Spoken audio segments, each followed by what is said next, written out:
Hi everybody. Today I'm going to replace the spark plugs on my 1999 Ford Ranger.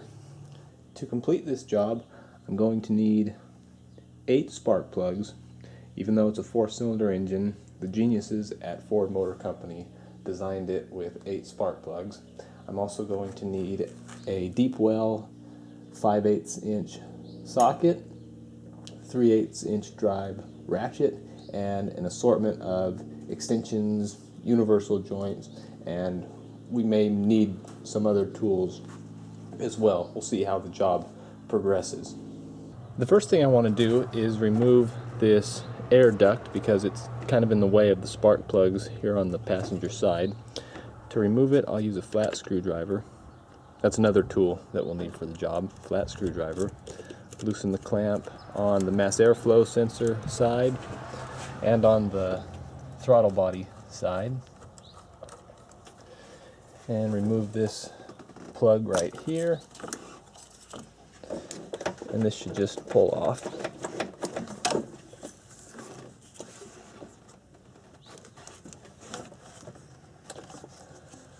You may have a little cable retainer here as well. Next, we need to start removing some spark plug wires.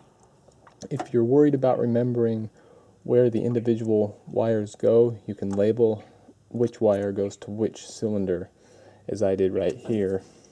I just used a black Sharpie and wrote 1, 2, 3, 4 so I can keep track of which wire goes in which position.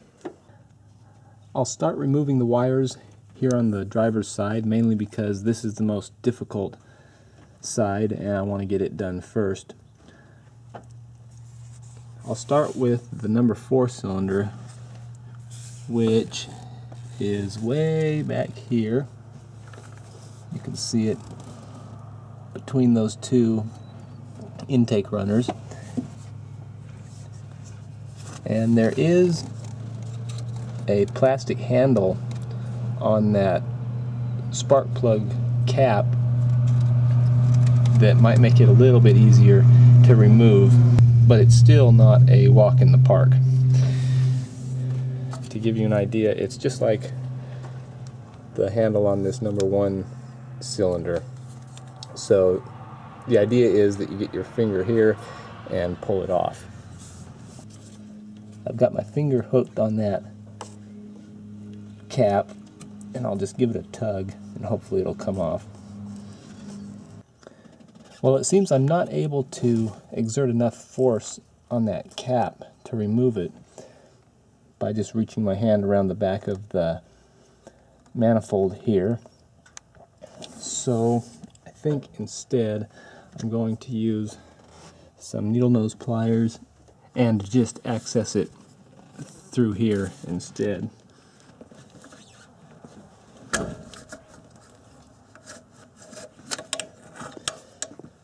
So I got that one loose. Hopefully it didn't ruin the spark plug wire in the process and it came off cleanly. A lot of times these spark plug wires can be pretty much welded onto the caps of the spark plugs, and they can be a real bugger to remove. But that one came off easily enough.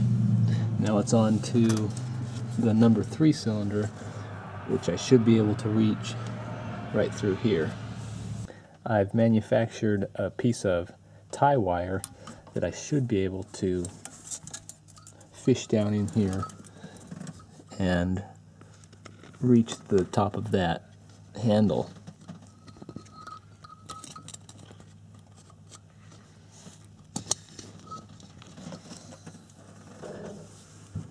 And hopefully with just a tug, yep.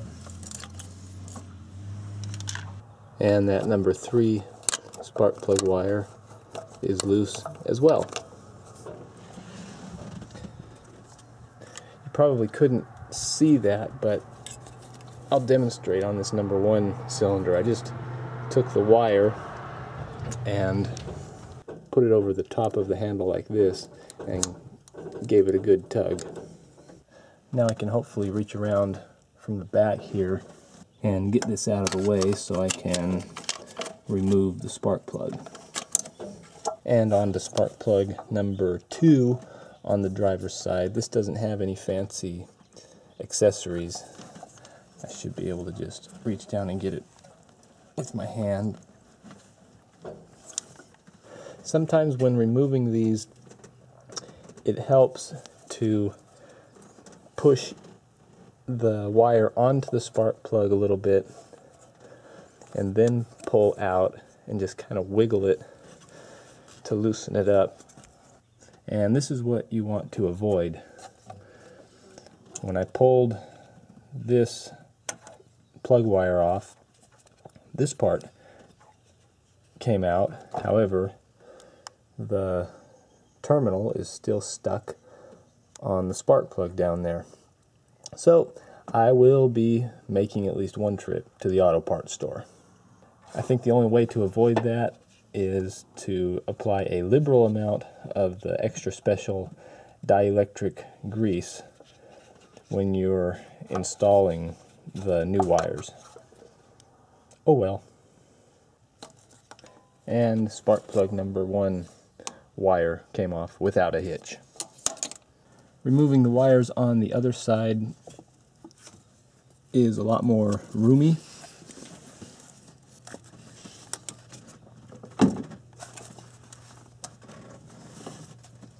Give it a twist, a push and a pull, say a little prayer.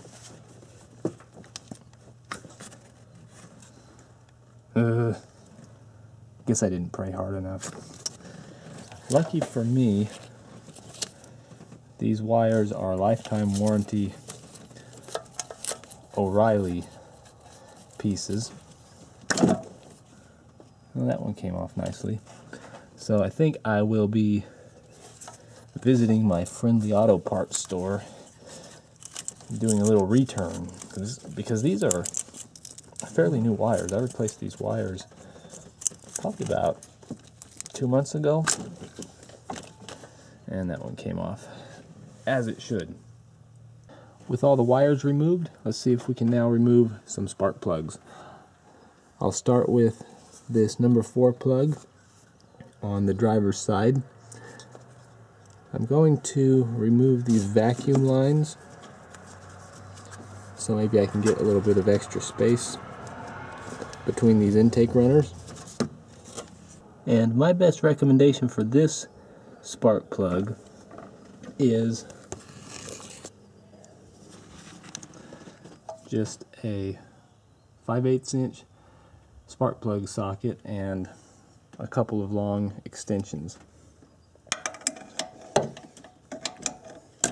And we should be able to just feed this right down there on top of it. It's pretty much a straight shot.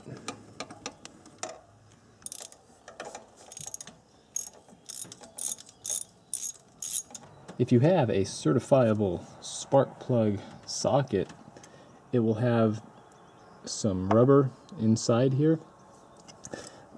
That rubber will grip the spark plug and pull it out of the spark plug hole once it's loose. Since this is just a deep well socket, even though the spark plug is loose, it's still buried down there.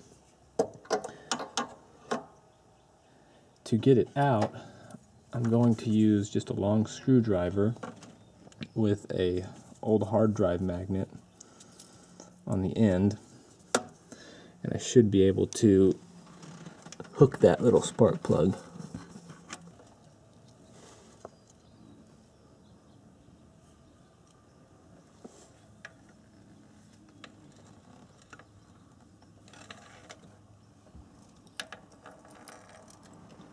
Just like that. For this next spark plug, I'm going to use the same assembly, a long extension and another medium extension with my deep well socket. There is a small coolant line that needs to be disconnected before you pull this spark plug. It's removed here because it's just a coolant line that runs hot water through the intake manifold, and I live in a very warm climate, So I just got rid of that whole water circulation anyway. So this one's been disconnected on my truck for a while, but if you have a factory setup, be sure and disconnect that little coolant hose.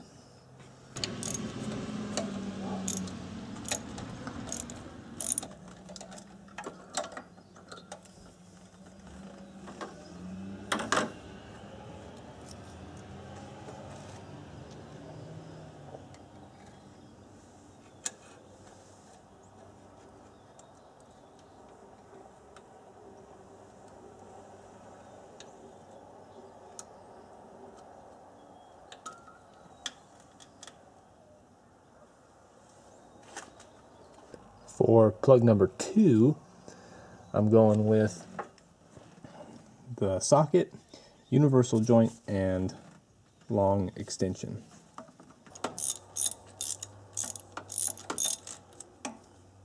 And for the number 1 spark plug on the driver's side, I'm just using my long extensions again.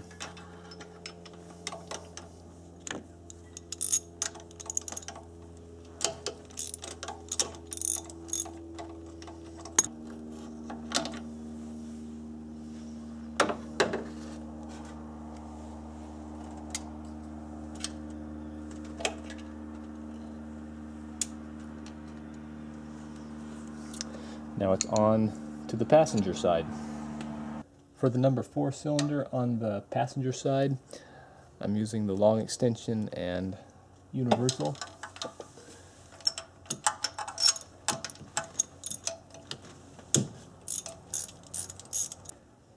And the remaining 3 plugs on the passenger side can be reached with just a long extension and the socket. For the number 1 cylinder, you may have to remove the plug for this ignition coil.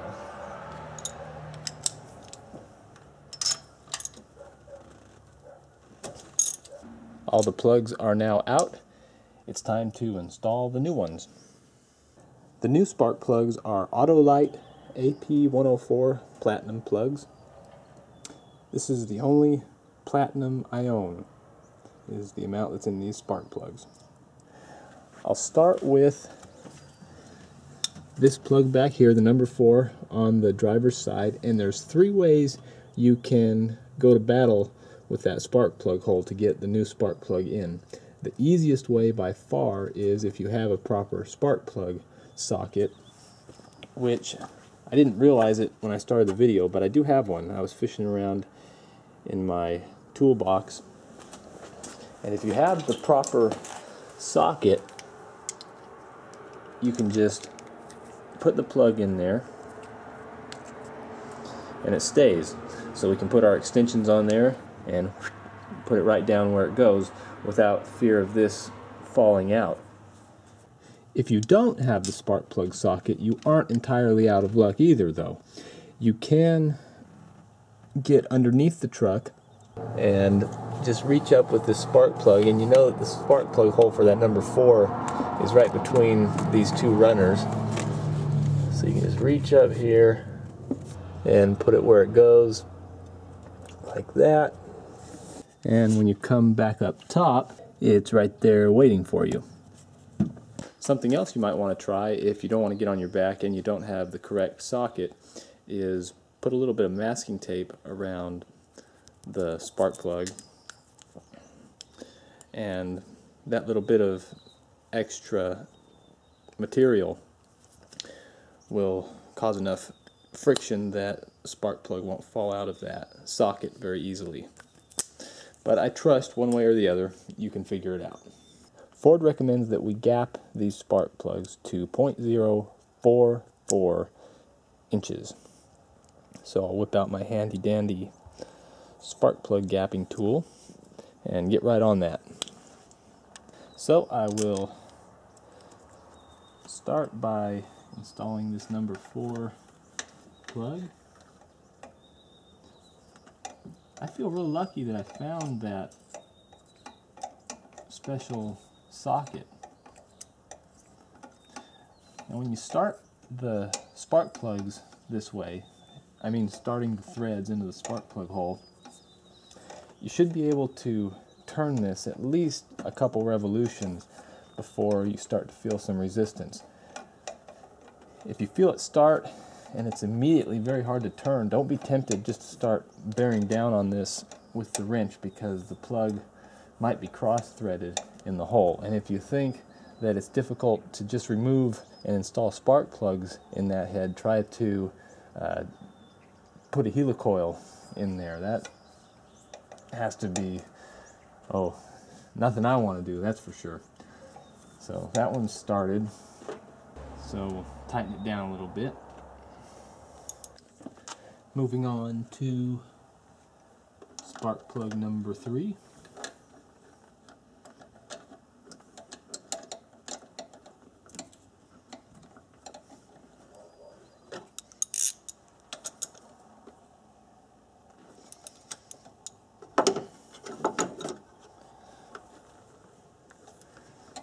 Sometimes the spark plug socket wants to stick on the plug when you pull on this. I found that if I put a little bit of side pressure on the extension and wiggle it, I can usually get the socket out. Number 2.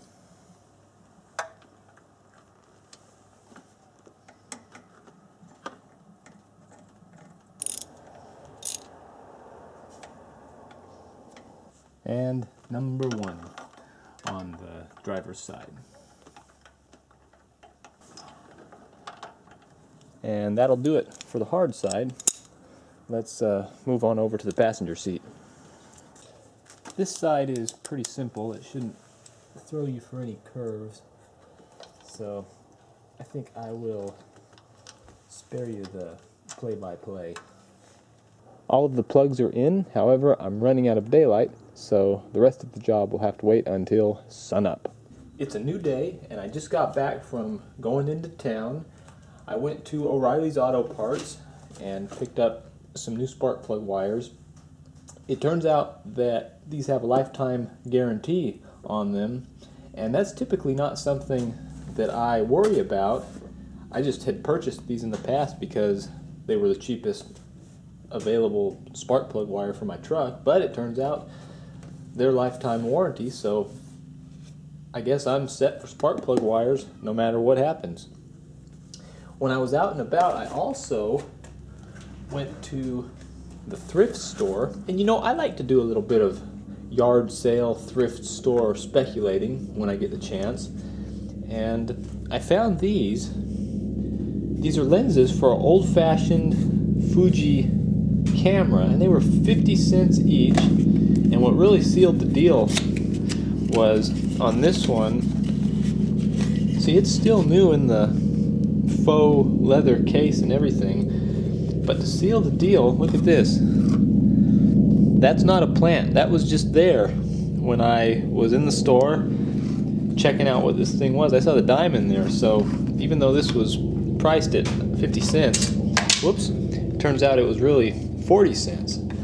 So I purchased both of these, and you know, I just kind of shoot from the hip when I'm at the yard sale and the thrift store. I don't really know what these are worth, but I'm hoping I can maybe turn a little bit of a profit on these. But that's a venture for another day. Today, I'll break out these spark plug wires and finish up the Ranger. Before I install any of the wires, I first need to transfer these little plastic grabby helpers from the old wires to the new ones. You can tell which wires require the grabby helpers because they have the little nubs here rather than a molded handle type cap. So we'll just put this here and put the other half here.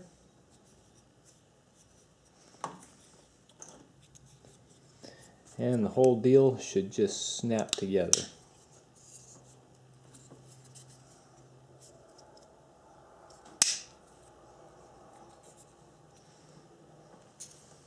I've got these installed, so now let's go out to the truck and start plugging things in. I'm out here at the truck getting ready to put the wires on. and I came upon something curious. I had marked on this coil where the wires were installed. This was cylinder 2, cylinder 3, cylinder 1, and cylinder 4. But then I noticed on the side of the coil here it said 4, 1, which corresponds to that. But on this side it says 2 here and 3 here, which is kind of vice versa of the arrangement that was installed. So I did a little bit of research on the internet just now, and I got some conflicting stories about how the wires should be installed. I looked at the Ranger Station website, which seems to be a pretty comprehensive site with regard to Ford Rangers, and this is what they say the correct wire arrangement is: 4, 2, 1, 3, 4, 2, 1, 3. So this says that I should install the wires in the same order that they were installed, which is contrary to what is written on the coil. However, AutoZone has a diagram for this truck which says I should arrange the wires this way, with the 3 here and the 2 here, which is what the coil said. I also tried to find a Motorcraft coil for sale somewhere, you know, a factory replacement coil, thinking that maybe the numbers would be written on there, and I would probably go with the Motorcraft designation because that's the original equipment manufacturer, but I couldn't find a Motorcraft coil for sale anywhere. But I think I'm going to just install the wires as is suggested on the coil, because that's 2 things that are saying to install them this way: what's stamped on the coil and this diagram that I found on AutoZone. So if I install the wires this way and it blows up, you'll know not to repeat my actions. I'll start with the number 4 wire on the driver's side. I'll just use the longest wire that's available that has this little plastic grabby on it, because this number 4 cylinder is the farthest away from the coil pack, so it stands to reason that I should use the longest wire. So I will just fish the wire through here between the valve cover and the manifold, and once the wire is close to its destination, I can reach under here and hopefully put it where it goes.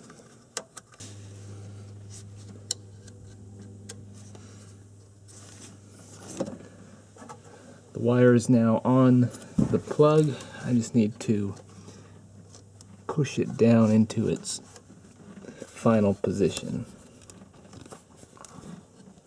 I think I'll take this opportunity to plug the coil end of the wire into the coil.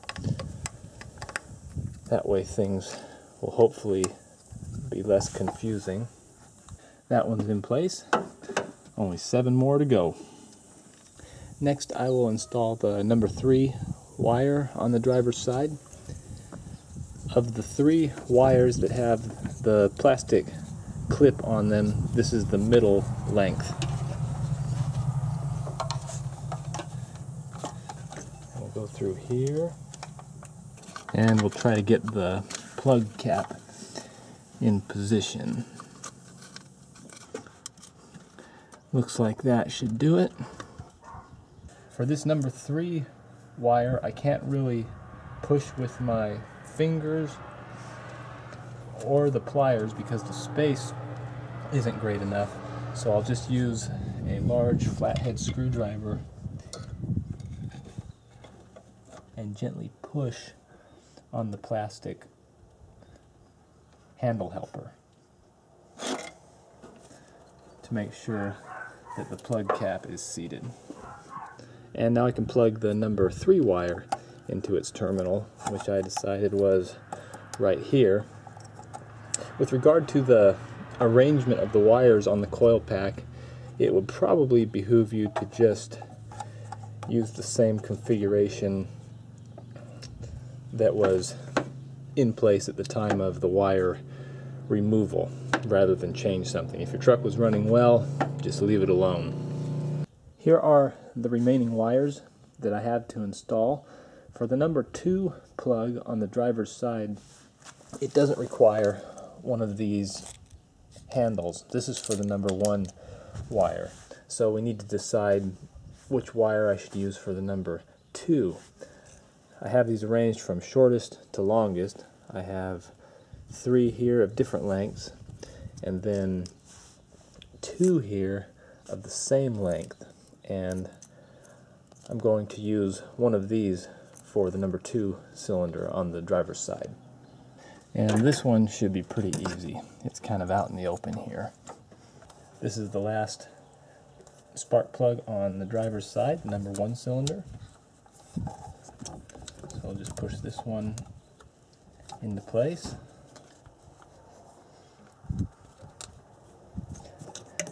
And plug the other end into the coil.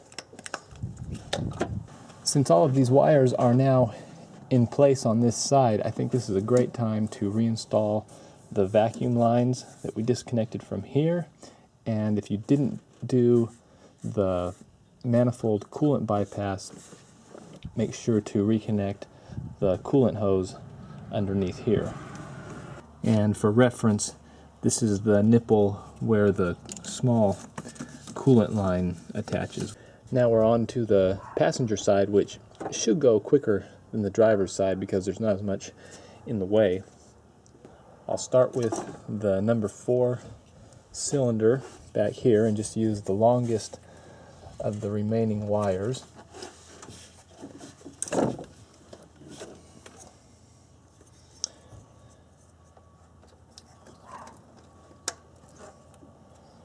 Number 4, number 3,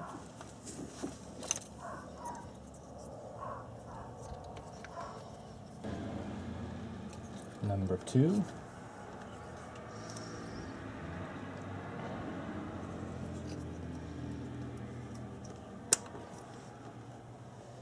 and the last one, numero 1.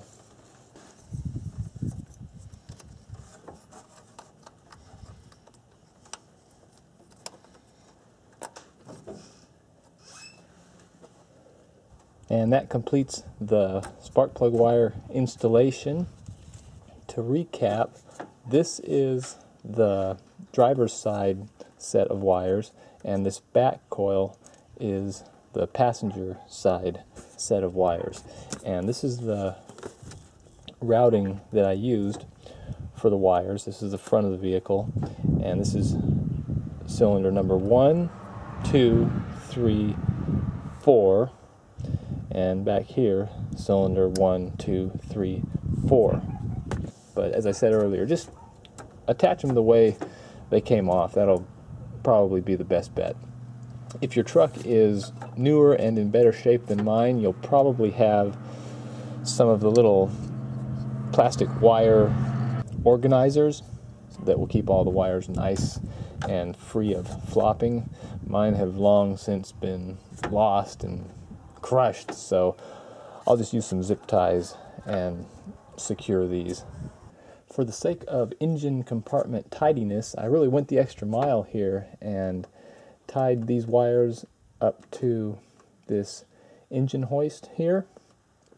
And on this side, these wires are short enough, they really won't flop around too much, but for this one, I tied it off to the valve cover. Next, I will reinstall this air duct.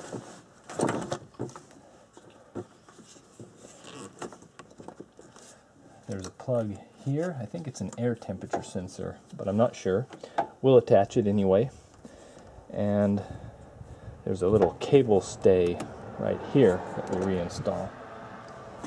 And don't forget to tighten the clamps. And to give this job the finishing touch, we'll reinstall this throttle valve cover.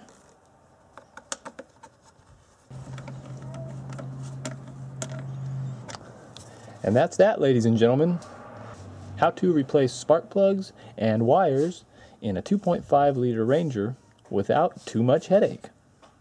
How about a test drive?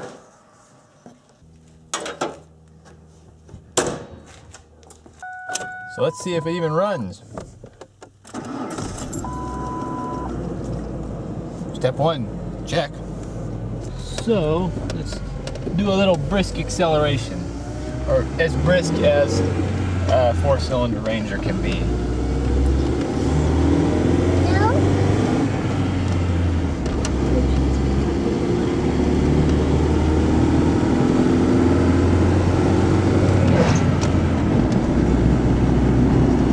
Not bad. Thanks for watching.